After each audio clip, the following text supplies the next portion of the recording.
Sejam todos muito bem-vindos ao meu podcast, que segue sem nome. Eu sou Angela Mori, médica com pós-graduação em psiquiatria, e aqui é um espaço de conversas profundas e verdadeiras, sem máscara, sem ego, sobre saúde mental. Hoje, no nosso episódio, nós vamos falar de burnout, mas muito além do que um cansaço, uma sobrecarga com o trabalho, o burnout ele precisa ser olhado de uma maneira diferente. E para isso a gente convidou a Juliana Laporte. Obrigada por ter aceitado, Ju. Obrigada a você. A Ju é psicóloga e eu vou pedir para a Ju se apresentar. Se você puder se apresentar, por favor. Obrigada, Angela. Primeiramente, obrigada pelo espaço, pelo convite. Eu adorei. Acho de extrema importância a gente trazer conteúdos, né, para a gente conversar e clarear mentes.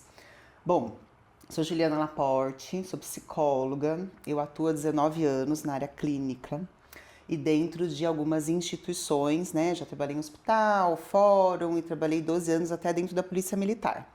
Todas as instituições que eu trabalhei sempre com foco em clínica, né? E hoje nós estamos entrando também na área empresarial, dado as escutas que a gente tem sobre o burnout, todas as dificuldades de vida, né, que as pessoas têm como trabalhadores. Sim. Nós estamos também abrindo um braço aí para entrar dentro das empresas e atender a saúde mental.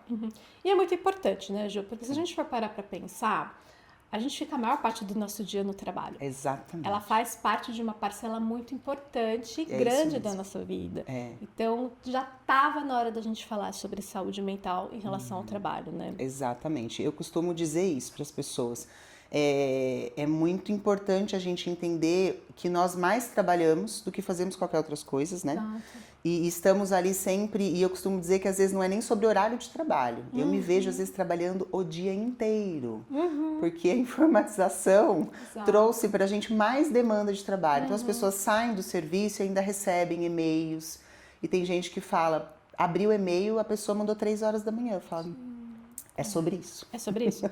E é interessante porque a gente que atua na área clínica, as pessoas às vezes acham que o nosso trabalho é só enquanto a gente está atendendo. Exatamente. Mal sabem elas o que vem depois.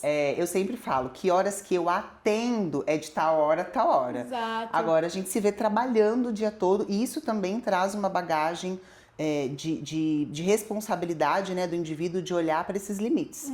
Então, hoje as pessoas estão trabalhando quase 24 horas, Sim. acordando com notificações. Então, isso está potencializando todo esse desgaste também. Sim. E uma coisa que eu enxergo bastante também, que é empresário, né? O empresário, e tá tendo muito empresário atualmente, né? Muitas pessoas, elas estão saindo de instituições porque elas querem ter mais qualidade de vida. E só que o empresário acaba trabalhando 7 dias por semana.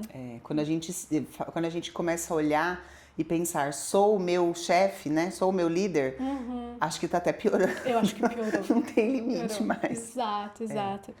E a ideia da conversa do burnout é muito mais do que ensinar e alertar. É para que você consiga ter ideias, clarear a sua mente, justamente para que você mude a sua relação com o seu trabalho. Eu sei que você já escutou ouvir sobre burnout, tá todo mundo falando nas redes sociais, eu mesma já falei também muito sobre isso, mas eu quero conversar com mais um especialista. Ju, como que a gente pode explicar o burnout de uma maneira fácil de entender? Tá. Muito boa pergunta, Ângela, porque tudo que é muito técnico, as pessoas têm dificuldade de colocar dentro do dia a dia. É extremamente importante a parte técnica, eu acho que nós profissionais colocamos ali a parte técnica de todos os, às vezes, transtornos, a gente tem que explicar o que é uma ansiedade, o que é uma depressão, e aí quando fala do burnout, tá ficando difícil as pessoas encaixarem. Porque tem muita gente que chega no consultório, ou às vezes até dentro da empresa, numa escuta, e não consegue fazer uma ponte. Tem uma sensação, mas não sabe se é isso. Então, as pessoas falam de cansaço. Bom, além do cansaço, eu acho que é uma sensação de esgotamento. E para mim, que escuto, é um estrangulamento. Tá, olha que legal Eu tô isso. colocando essa sensação para as pessoas terem um pouco mais de refinamento, porque elas precisam partir dessa sensação física também. Então, um esgotamento, um estrangulamento físico, mental e emocional. Sim. Né? As pessoas estão assim extremamente desgastadas, extremamente cansadas e às vezes colocam, é a correria, a gente tem muita coisa para fazer, e esquece de colocar isso dentro de caixinhas. Então, como a gente falou, né, de a gente trabalhar muito e todo o tempo estar trabalhando, as pessoas têm dificuldade de colocar que excesso que é esse. Né? Então eu entendo isso como um esgotamento muito grande, só que uma coisa curiosa, elas estão esgotadas, só que a maioria que está no burnout continua. Eu não recebo uma pessoa que fala, eu estou cansada e eu parei, eu não vou mais. Geralmente elas estão ali, ó, não posso parar, não posso falhar, eu tenho que entregar, o que vão pensar de mim? Então o burnout também traz isso, um esgotamento, esse estrangulamento, mas ainda sangrando. Sim. A pessoa vai, a pessoa vai. Então, quando a gente coloca isso, as pessoas fazem, nossa, Não tinha pensado nisso. parece que é comigo. Faz sentido. Eu trago essa definição muito dessas escutas também. Perfeito. Uma vez eu fui fazer uma palestra numa escola para professores sobre burnout e foi muito interessante porque eu botei, né, os sintomas, né, que a gente costuma, né, falar, né. E aí eu falei assim, quem fez checklist de todos? Todo mundo levantou a mão. Não teve uma única pessoa que não tirou algum dali, né? Exato. E quando a gente lê, né, a lista de sinais e sintomas, parece que é simples, né? Mas o burnout, ele tem facetas. Eu acho que é isso que vem confundindo as pessoas. Tem a lista, a pessoa pode até check, mas a gente tem que colocar ela frente a essa sensação. Exato. Porque não basta só listar, tem que sentir. Exato. Porque às vezes as pessoas, até como uma queixa do trabalho, que também se confunde muito com burnout, né? As pessoas fazem o checklist, mas quando a gente vai conversar, nem tudo tem essa profundidade. Sim. Né? Então, assim, é delicado ainda. Eu acho que não é ainda sobre os checklists, eu ainda não acho que é só com as empresas. A gente tem que tentar juntar tudo e tem que ter um profissional por trás, porque senão as pessoas ficam denominando coisas erradas e perde o timer ali de se tratar efetivamente. Né? Sim, e é o tal do automático, né? A pessoa ela começa a viver no automático. Sim. E aí ela não para se olhar, não para falar, nossa, olha o que eu tô fazendo. Eu acho que isso é muito importante a gente ter esse olhar. E eu não sei se você tem essa sensação, mas é uma sensação que eu tenho dos pacientes que eu tenho que tem burnout.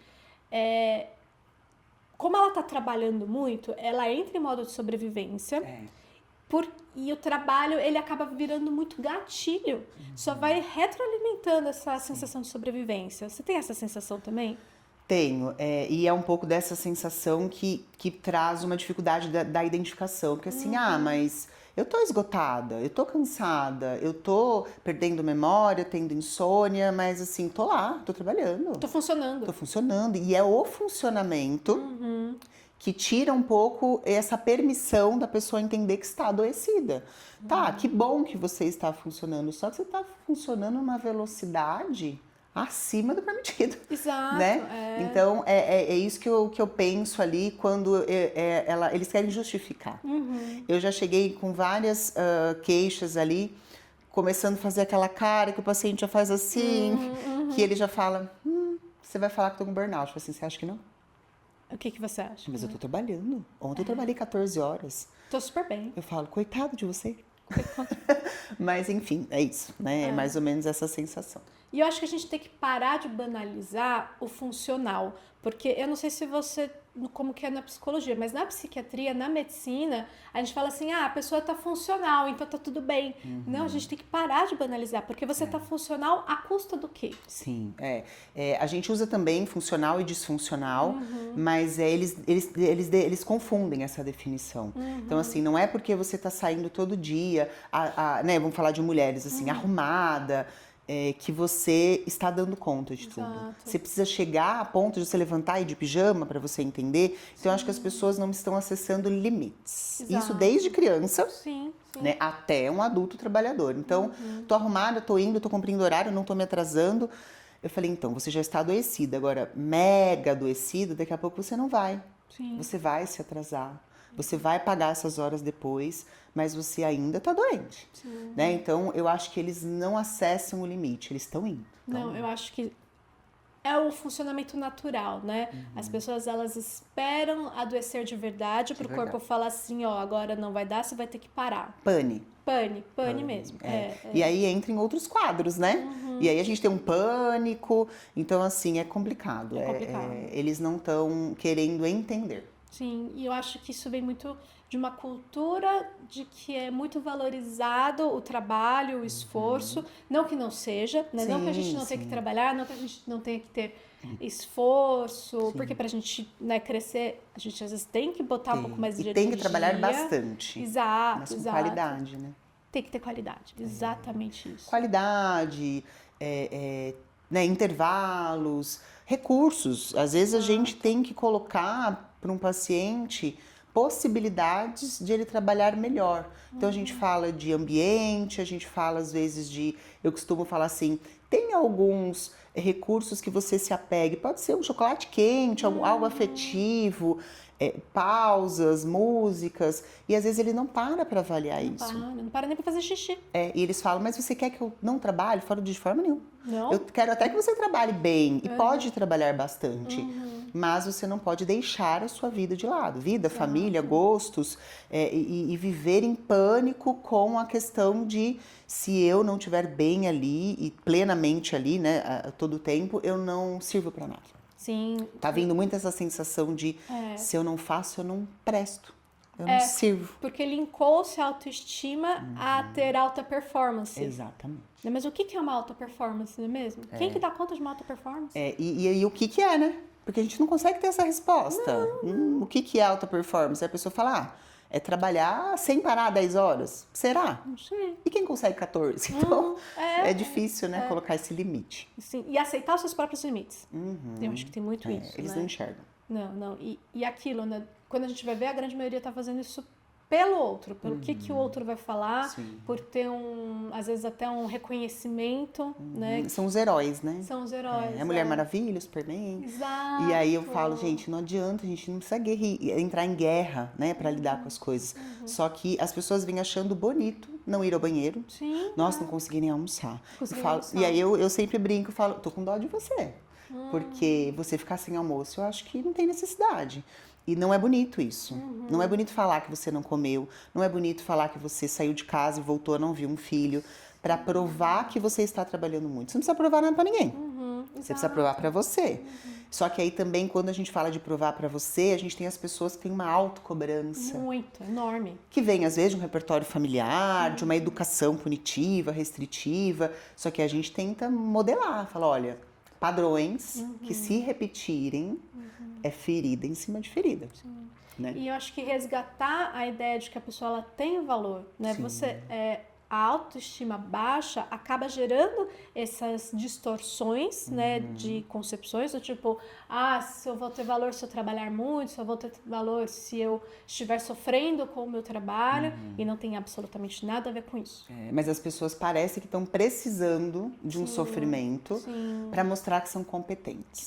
Que é isso, né, que elas são boas, e não, tipo, você é boa já do jeito que você é. Sim, né? sim, às vezes a gente tem umas escutas assim, não, porque eu cheguei e enquanto eu tava esperando no aeroporto, porque eu já fiz uma reunião, porque eu troquei de roupa, porque eu tirei a maquiagem azul e pus a vermelha, eu fico assim, ó. Eu falo, nossa, eu tô atordoada de escutar isso. E você tá achando isso reforçador. E o ambiente às vezes reforça. Né? Reforça. Tem pessoas que acham lindo. Porque eu entrei, né? Vamos falar assim, às vezes, de médico. Sim. Eu entrei num plantão, caí pro outro, que eu operei. Eu falo assim, meu Deus, e a precisão? Né? E o tempo de respirar. Então, e tem profissões que parece que são assim mais olhadas com veneração, né? Nossa, você viu, a pessoa pegou 2 plantões 24 horas. Eu falo, tudo bem pegar o plantão 24 horas, mas de que forma? É tudo a forma, não é o errado. Eu não acho que está errado trabalhar muito, eu não acho que está errado pegar um plantão atrás do outro, dependendo das necessidades do profissional ou até da empresa. Sim. Mas assim, eu tenho que ter um como fazer isso de uma forma melhor. E pronto, eu falo, é inquestionável a gente reformular a sua rotina. É inquestionável a gente colocar recursos para uma rotina tão puxada, né? Que estrangula. Aí na hora, às vezes, eles não querem reconhecer. Sim. E é engraçado, né, que eu não sei onde é que eu li isso, né, que é a analogia de cozinhar, né? Você tá cozinhando 4 pratos diferentes, você tá com 4 bocas ligadas ao mesmo tempo. E é isso, vai ter uma hora que você vai dar mais atenção para essa boca. E as outras vão estar lá, né? Sim. E aí você tem... Só que se você não equilibrar, vai queimar tudo no final das contas. Não dá nenhum, nem dois, nem três. Exato. E tá tudo bem em alguma fase da tua vida você precisar dar mais atenção para o trabalho, mas isso não pode ser a tua vida inteira. Exatamente. Ou, além da vida inteira, um recurso, assim, de necessidade, né? A pessoa invalida a família, invalida os gostos, invalida a saúde física, porque para de fazer uma atividade, para de ir... Ai, eu não tenho tempo para ir ao médico. Eu falo, mas você tem direito de ir ao médico. Você precisa, porque senão uma hora você não vai dar conta. Eu falo, você precisa, você pega um atestado. Não, eu vou nas férias. E o que quer me matar é falar que vai arrumar guarda-roupa e ir no médico nas férias. Eu falo, gente, você pode usar as férias para se organizar, mas você tem toda a vida para fazer as coisas. Então, vai ao médico, vai espaçando o médico, vai marcando. Não precisa faltar uma semana para fazer exames, mas vai indo. Você precisa ter frequência nessa prevenção, né? Ai, não consigo fazer exame de sangue, só daqui a um ano. Eu falo, meu Deus, porque eu já tirei férias. Então, é uma negligência com a saúde física e emocional, porque não pode faltar no trabalho. Porque não pode pegar um atestado. Porque linkou a ideia de que se não trabalhar, você não vai ter a sua sobrevivência não está garantida. E você vai ser mal visto. Sim, com Mal certeza. visto. Você faltou para fazer o exame de sangue, porque você é diabético e você é ruim. Aí eles acreditam nisso. O adoecido já está acreditando nisso. E é muito difícil de tirar essa crença dele. A gente tem que ter cuidado de apontar, porque tem umas pessoas que vêm pedir ajuda, mas vão embora. Sim. Por quê? Não quero enxergar. Não quer, é difícil. Ela tá me mostrando, tá aparecendo, deixa eu ir embora. Só que eles voltam. Todos eles voltam. Voltam. E é o que eu falo, né? Terapia não é fácil, né? Não. Eu falo que a gente é um espelho que parece que aumenta tudo que você não gosta de enxergar em você. É um espelho de aumento. Não é? E aí você vai ver tudo que você não gosta em você. Mas é isso que vai te trazer consciência para você conseguir mudar, né? Só que é difícil. Assim, a gente já tá muito evoluído, né, nas questões de buscar ajuda, terapia. Pandemia também ajudou muito essa abertura. Infelizmente, a gente funciona na dor, né? Sim. Mas ainda falta muita caminhada. Sim. Né? Você sabe disso como médica. Nossa, a gente fala, ai, que bom que já tá assim. Mas eu sempre falo, falta mais. Falta um pouquinho. Falta um pouquinho, a pessoa não quer. Quando ela começa a enxergar maior, ela já se desconforta, né? A gente fala, olha, você até levantou. A pessoa já faz até assim, ó. Eu falo, calma, tá tudo bem. Tá tudo encosta, bem. que devagar a gente vai tirando e vai mostrando. Mas todo mundo tem medo Sim. de desbravar. Sim, porque levanta muita resistência. Muita resistência. E é aquilo, né? A gente tem que, às vezes, colocar anti-resistência. Quando eu falo assim, tá muito resistente, vamos trazer anti-resistência. Vamos flexibilizar. Vamos flexibilizar. Eu faço exercício da massinha com eles. Ah, legal. Eu dou uma bolinha dura, com o olho fechado, dou uma massinha. E aí eu falo, qual que é a sensação? Ele descreve. Quando ele pega a massinha, ele descreve, ele amolece. Só que às vezes a pessoa que não dá conta disso fala, não gostei. Não gostei, Então a gente já vê aí, né, o limite de você trabalhar com uma coisa enrijecida, que pra ele é força, é glamour, e uma coisa mais molinha ele já não quer. Sim, Né? Então isso também a gente percebe, essa dificuldade em técnicas assim, mas na escuta. Quando começa a abrir muito, ele fala, então tá bom, depois a gente fala sobre isso. E é isso, é você conseguir trazer, né, a consciência e clareza, mas de uma maneira que também a gente não vai... a pessoa não vai se sentir, às vezes, até violada, né? Sim, tem que ter um equilíbrio. E as pessoas, elas vão mostrando esse equilíbrio pra gente, né? Mas tem coisas que na abertura a gente tem que falar, olha, a gente tá aqui para isso. Sim. E é uma coisa que a gente tem que falar de início. Acho que um contrato, né, profissional que a gente tem que ter, falar, olha, se você não acessar, eu também não vou me responsabilizar. A gente fala isso para os pacientes, a gente fala isso para as empresas, né? Fala, olha, a gente precisa trabalhar dessa forma. Agora, se vocês não querem ou não encontram um momento agora para isso, ficamos abertos, então, né? A gente volta nos próximos capítulos. E eu acho que é isso que faz a diferença de você ter um profissional capacitado e que tem prática em clínica para trabalhar com empresas e o burnout, você não acha? Eu vejo um diferencial, Ângela, porque assim, eu não desconfio, não desqualifico técnicas, recursos tecnológicos, a gente tem a IA, a gente tem programas. Sim. Isso é muito facilitador, porque a gente às vezes pega uma empresa com muitas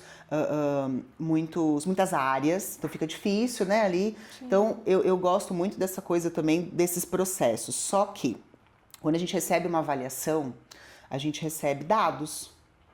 E aqueles números, para mim, não são suficientes. Eu, como profissional de escuta, eu quero... então essa equipe de vendas, por exemplo, é a que tá maior aqui, só que esta última aqui eu também quero lá ver. Essa que tá última como menor, né, eu também quero ir lá. Porque às vezes tem pessoas que têm muita dificuldade de responder a avaliação. Tá. Medo. Vão saber que sou eu. E é muito difícil colocar para o colaborador. É sigiloso. Porque às vezes, como dá por área, vamos supor que uma empresa, a área de vendas tenha 200, só que às vezes a área de marketing tem 3. E aí eles vão falar assim, eu não vou responder. Eles vão vir para cima da gente, vamos colocar que tá tudo bom. Então, eu sempre gosto de entender esse macro, mas depois a gente vai em todas as lideranças. Tem um líder na venda, tem um no marketing, tem um no RH, tem um na... Então, assim, a gente tem que acessá-los, porque às vezes quando a gente chega, eles abrem. E aí a gente tem que chegar para a empresa e falar assim, não estou invalidando a avaliação, mas tem outras coisas aqui que estão aparecendo. Então, se a gente não tem uma escuta clínica, eu percebo que tem coisa que passa, Sim, né? Mas às vezes a empresa tem resistência de trabalhar com pessoas mais técnicas assim, porque realmente, deixa pra lá. É aquela história do espelho. Você vai apontar o adoecimento da empresa. E ela não quer ser responsável. E aí, né? Ela não Como quer. é Fala que assim, é? olha, não quero mexer com isso, esse líder é antigo, ou essa empresa é familiar. Empresa familiar são as mais adoecidas. São as mais adoecidas. Difícil a gente acessar a empresa familiar, porque você já começa a ver que um olha pro outro e o pai aceita, o filho não aceita. É muito difícil. Só que assim... a gente tá ali para fazer. E a gente coloca essa responsabilidade. Eu indico este caminho. Você tem total liberdade para acessar a via que você quiser. Mas depois você pega a rotatória e volta. Porque eles pegam a rotatória e voltam. Aparece, a dor, ela volta. Né? A dor emocional, ela vem também. A física é muito mais assim, né? Para as pessoas. Mas a dor emocional, ela abre ferida também. Sim. Então chega uma hora que a gente acessa. Então eu gosto da parte da escuta, eu acho que traz uma leitura diferente. Então um profissional técnico fazer a leitura da avaliação é diferente de uma pessoa que não é técnica. Ela vai no número só, né? E a escuta, ela é algo que a gente vai trabalhando ao longo da nossa prática clínica. Sim. Né? Não é uma coisa que você nasce fazendo. Não, né? Embora tenham pessoas que sejam mais refinadas para isso, né? Sim, mas a prática, ela vai trazendo aí você né? já... Porque alguma coisa, tipo, a pessoa fala uma coisa, já dá um comichãozinho na gente. Já né? dá. Tá. Eu entrego, viu, Ângela? Porque eu sou muito expressiva, eles já fazem assim. Mas o que você tá pensando? Tô pensando. Chegar a minha hora de falar, eu falo. Depois eu falo, uma coisa por vez. Exatamente. Mas a prática vai trazendo, sim. As pessoas... Eu costumo dizer que ninguém segura muito tempo. Ninguém consegue enganar muito tempo, mentir muito tempo. Chega uma hora que a pessoa não sustenta. Até porque a gente não tem recurso, né? Tirando o psicopata, que tem um personagem ali, né? Exato, fixo. Exato, Mas assim, tirando eles, eu acho que todo mundo chega uma hora que entrega. Então por isso que eles vão embora antes de entregar. A empresa rompe um contrato, a empresa fala, até aqui só. Não precise ir lá no diretor. Mas é lá em cima que tá vindo o negócio. Ali, é o diretor, é o gerente, e os colaboradores são um sintoma, né, dessa empresa. Então, assim, eles pedem pra gente sair, as pessoas fogem da terapia quando percebe que a gente percebeu. Então não dá pra enganar por muito tempo. Mas também se estiver enganando, tá perdendo tempo e dinheiro. Sim. Né? Porque a gente tá aqui pra ajudar. Se as pessoas vêm tentando enganar o profissional, eu sempre falo isso, olha, eu só lamento. Quem tá perdendo são eles. Eu tô aqui, escutando. Agora, se você tá mentindo pra mim, é mais um problema seu do que meu. Né? Então, eu sou muito aberta, num primeiro contato, principalmente com as empresas, de que, é essa linha, se fugir disso, eu acho que não dá pra gente assumir. A gente tem essa responsabilidade, mas se você quiser fazer do outro jeito, você vai ter sequelas. Aí escolhas, né? Sim, a gente tem que deixar as pessoas escolherem. É liberdade, né? Liberdade. A liberdade de escolha e tá tudo certo. Exatamente. Né? O que você percebe, né, no seu dia a dia, né? Como que nasce o burnout? Vem só do trabalho? Tem alguma coisa que é individual? Como que você percebe isso? Olha, eu acho que eu percebo os dois lados, né? A gente começa a entender se é uma responsabilidade mais de empresas quando a empresa começam a aumentar os números ali dentro. Agora, se eu tenho uma empresa de 500 funcionários e tenho 1, 2 burnout, eu preciso entender qual é o recurso deste indivíduo ali. Porque às vezes a pessoa entra nesse esgotamento não só por uma pressão e uma liderança ali muito disfuncional, mas sim pelos recursos individuais. Uma área errada, uma falta de resiliência, uma falta de postura ali, de lidar com a liderança. Então, a gente tem que tomar um cuidado que não tem apenas um responsável. Sim. A NR1 traz hoje uma questão de liderança, né, e de empresa. Empresas adoecem colaboradores. É de responsabilidade da liderança este adoecimento ou essa saúde mental, mas não só. Eu acho que a gente tem que olhar para todos os lados, só que tem empresas que já mostram números e dados ali alarmantes. Aí alguma coisa está de errado. Sim, entendi. Né? Então, eu acho que também tem esse componente. Quando a gente recebe o paciente no consultório, por exemplo, a gente avalia o que ele traz da empresa, a gente avalia como que ele lida com isso e coloca para ele, ó, o seu adoecimento começou por essa via. Olha, realmente é por essa via. Atualmente eu estou atendendo 3 pessoas da mesma empresa e que elas vieram de formas diferentes, não foi nem, porque são setores diferentes, né? Mas veio a outra. Quando veio a terceira, eu falei, é a empresa. Sim. É a empresa. Então a gente tem que fazer de novo, escuta, refinamento, né? Mas não necessariamente é sempre a empresa que adoece. Sim. Então a gente tem que fazer esse olhar. As avaliações, quando chegam, a gente já tem um índice, às vezes, de afastamento que coloca um olhar para como que essa liderança está lidando com isso.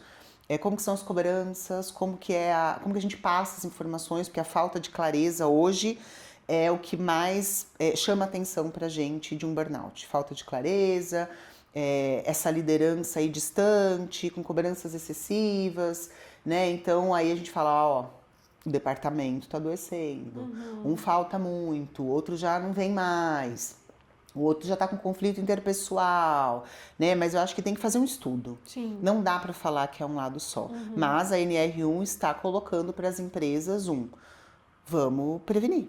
Eu acredito que a gente tem que chegar neste ponto. Hoje as pessoas estão entendendo a NR1 como: ai meu Deus, vai vir pra cima da gente.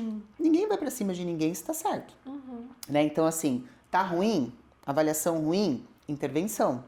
Intervenção feita, diminui, e prevenção. A empresa que entender que prevenção, né, como todo mundo, é melhor, né, vamos pelo amor e não pela dor, não vamos precisar ter esse alarde todo. As pessoas estão desesperadas, mas assim, calma.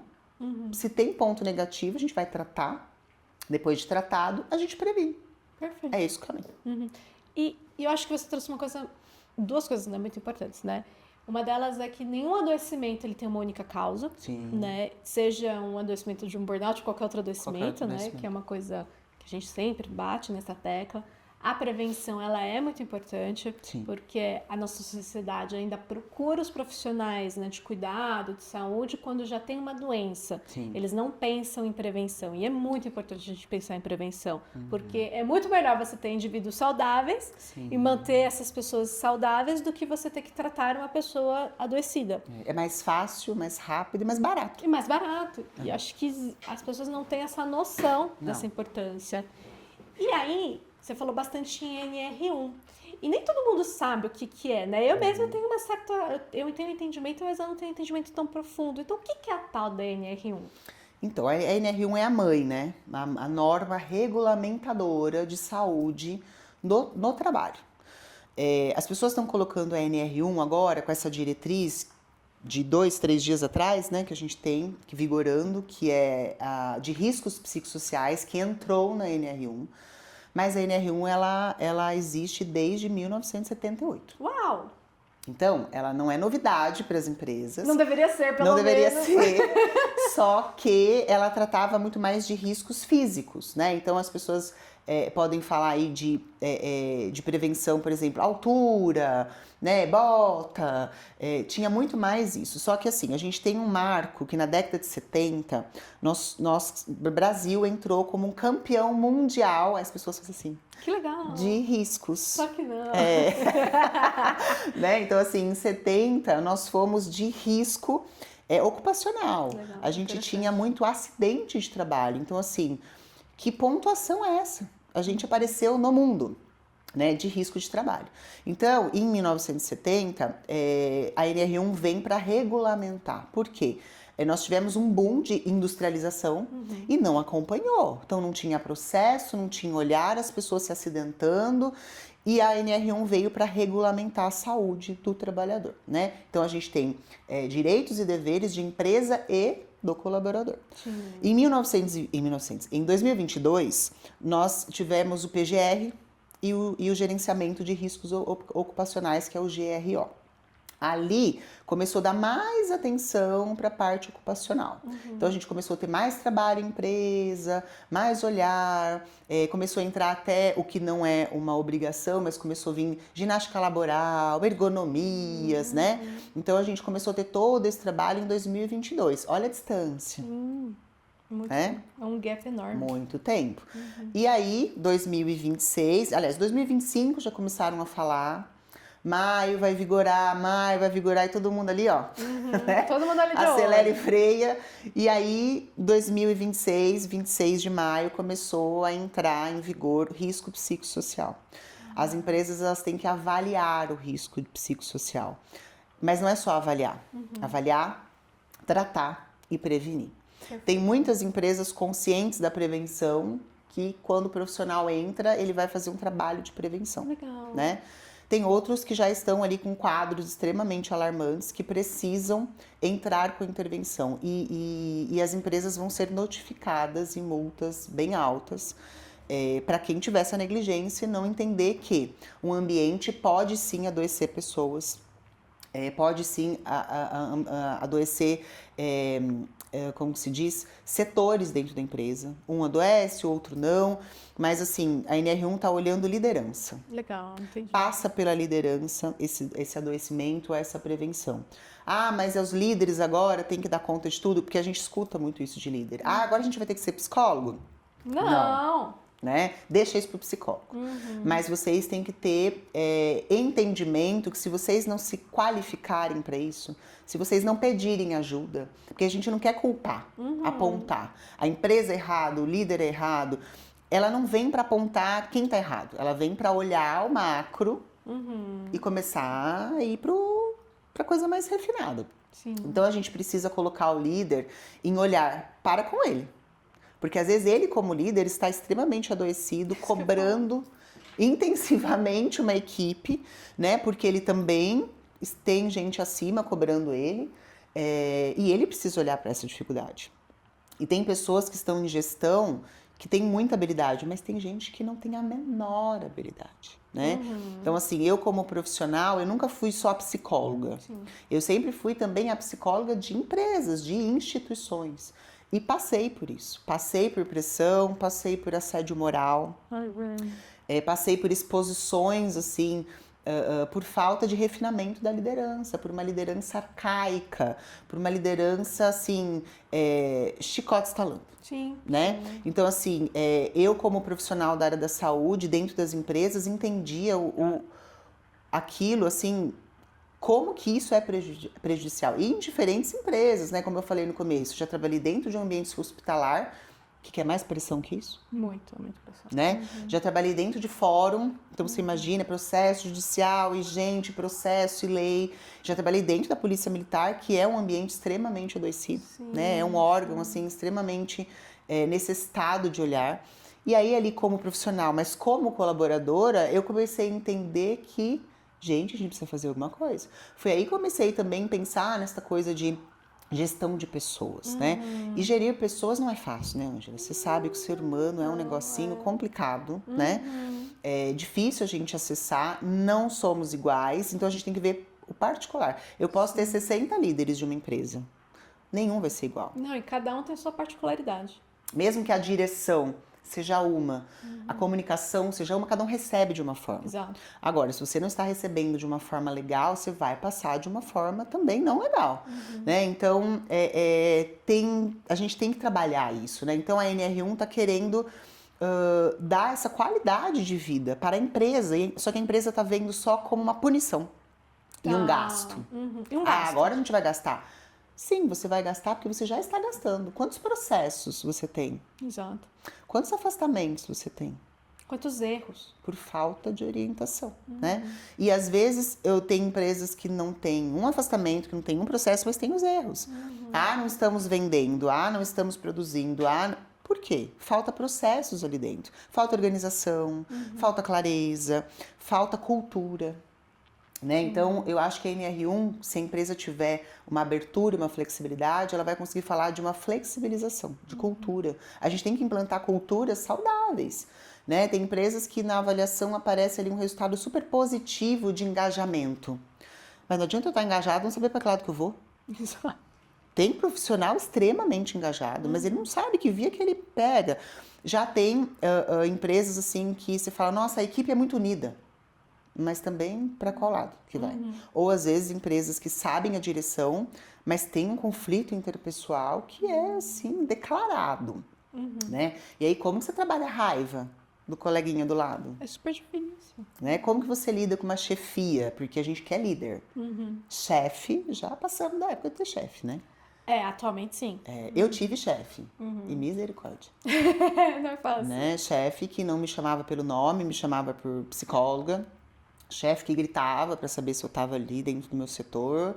Chefe que exigia coisas que me trouxe prejuízo dentro da minha profissão por falta de clareza e falta de alinhamento. Né? Onde eu tive que tomar condutas impostas, não podendo. Né? Já tive cenários bem complicados, inclusive até dentro com o CRP. Tá.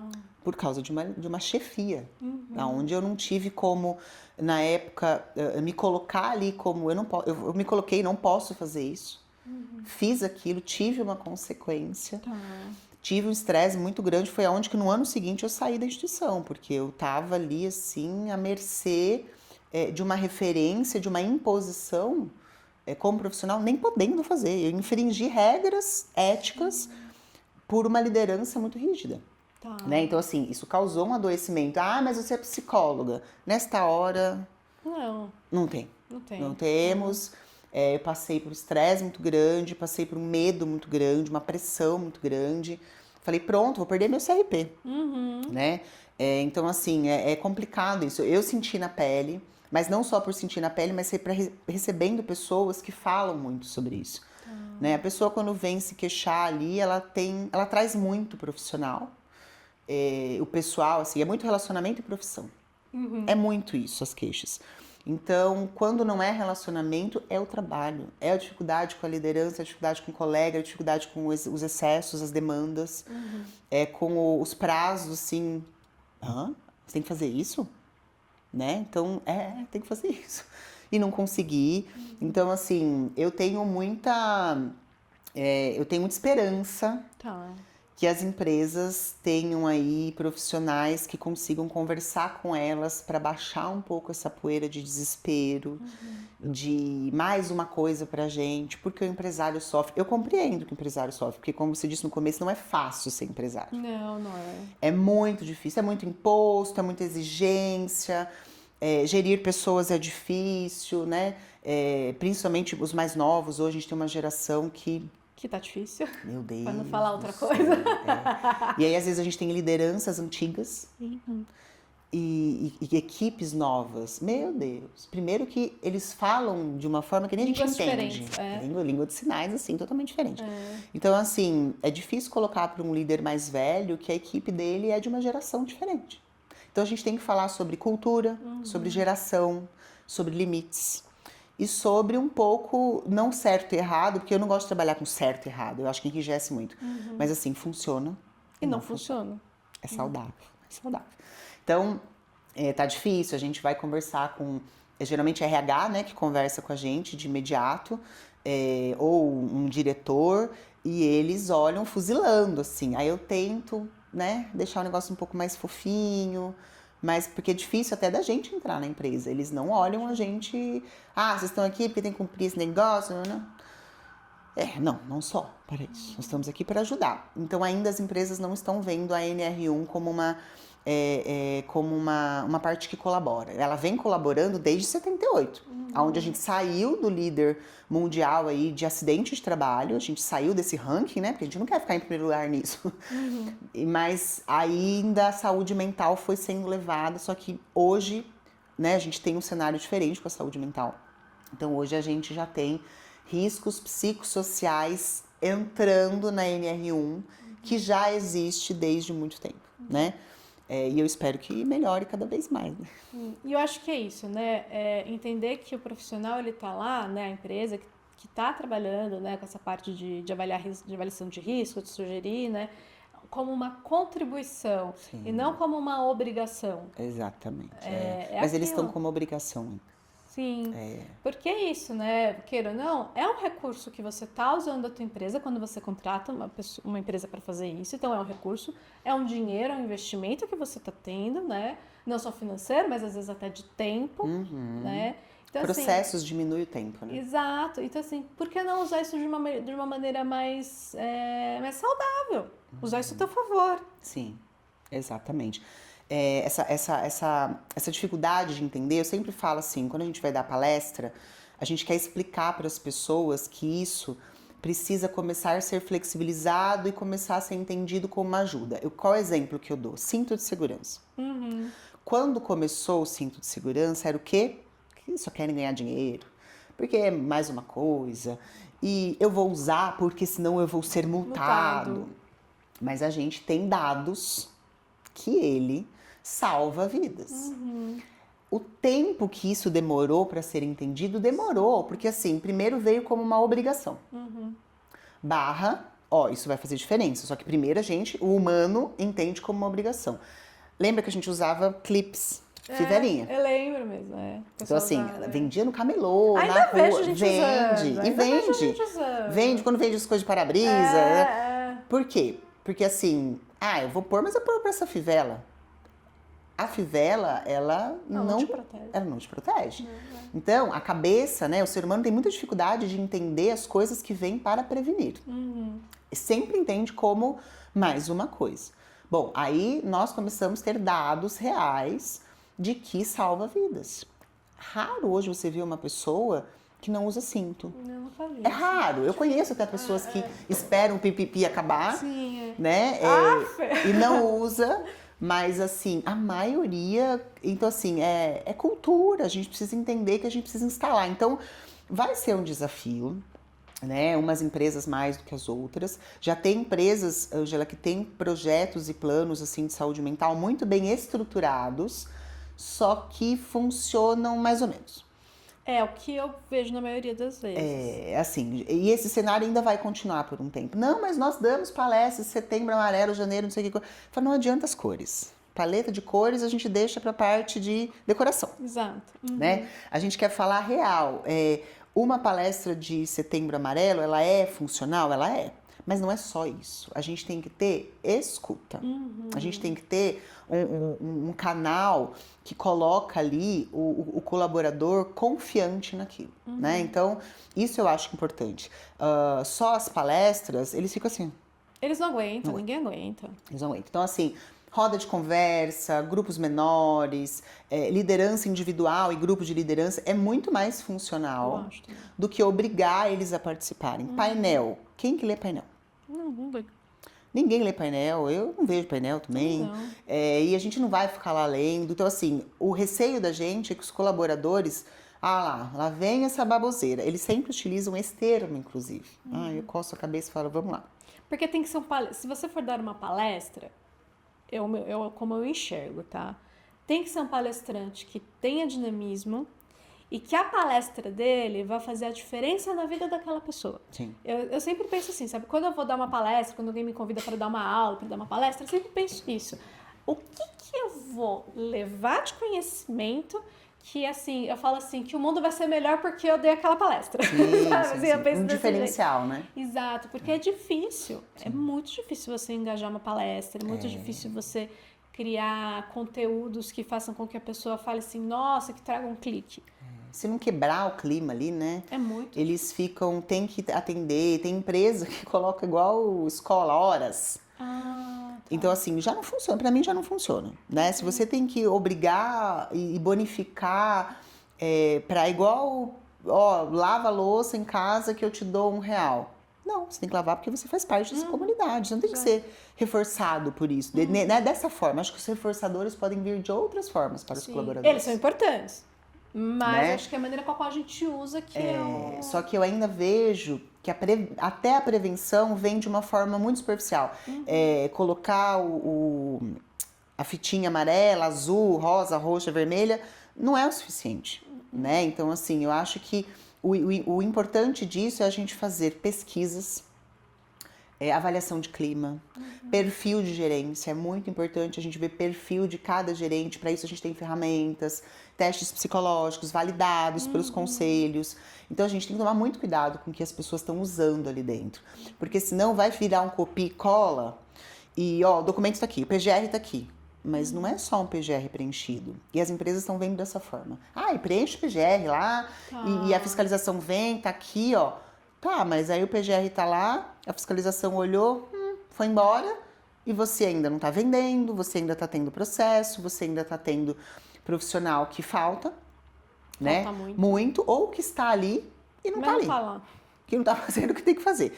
Então, assim, eu não sei nem se é o pior. Acho que é até melhor que não vem do que o que vem e fica ali não fazendo nada. Sim. Então, é isso que eu acho que a gente tem que pensar. Só que, assim, é importante que as empresas pensem, os colaboradores pensem, os líderes pensem. Não é só uma responsabilidade do dono da empresa. Não, eu acho que é de todo mundo. E é engraçado porque eu fiz um estágio na Alemanha, num hospital psiquiátrico. E era bem legal, porque eu não pude participar, mas eles tinham uma psicóloga de fora, externa, que ela ia uma vez por mês e fazia grupos. Fazia grupos terapêuticos mesmo, né, em cada setor. Tá. E aí, quem ela percebia que era mais... que estava um pouco mais em risco, aí ela chamava, né, o chefe e falava assim, olha, eu acho que fulano tá precisando de uma psicoterapia individual, vamos encaminhar? Vamos. Tá. E eu falei, gente, isso é brilhante, isso é muito brilhante, porque eles estão lá todo dia se aguentando, né, porque se aturando. se aturando, porque às vezes é isso, né, a gente fica mais tempo no nosso ambiente de trabalho do que com a nossa família. Exatamente. Né? E eu achei achei a sacada muito boa. Eu falei, gente, tinha que levar isso para todas as empresas, porque isso faz diferença. Faz. Por quê? Porque tem aquilo que você falou, tem uma escuta diferenciada, e não uma escuta de alguém que é daquele âmbito, é uma pessoa de fora. E aí ela chama o líder quando ela percebe que tem uma coisa que não tá saudável. Sim. Pessoal, eu sei que o papo tá muito bom e vocês viram que tem muita coisa sobre esse assunto, né? A gente já falou o que é o burnout, a gente já falou um pouco de NR1 e sobre as empresas também, mas a gente vai precisar dar uma pausa nesse episódio. Semana que vem vai ter outro, porque agora a gente vai falar sobre liderança e um pouquinho mais sobre burnout quando a pessoa mesmo sente o que fazer com ele.